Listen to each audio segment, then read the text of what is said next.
حضرات، ہمارے پیارے نبی تاجدار انبیاء حبیب کبریا احمد مجتبی محمد مصطفیٰ صلی اللہ تعالیٰ علیہ وسلم کی جب ولادت با سعادت ہوئی تو آپ نے سب سے پہلے سجدہ کیا۔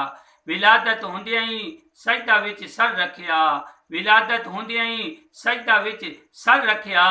گناہگاراں نوں چین آیا، خطاواں مسکرا پئیاں۔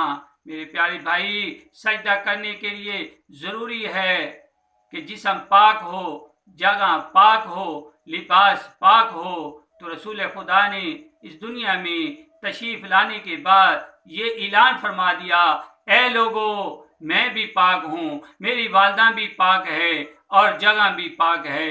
اور پھر صرف جو ہے آمنہ کا گھر ہی پاک نہیں ہوا، بلکہ حضور نے فرمایا جو لیل ارض مسجدہ، کہ اللہ رب العزت نے میرے لیے ساری روئے زمین کو مسجد بنا دیا۔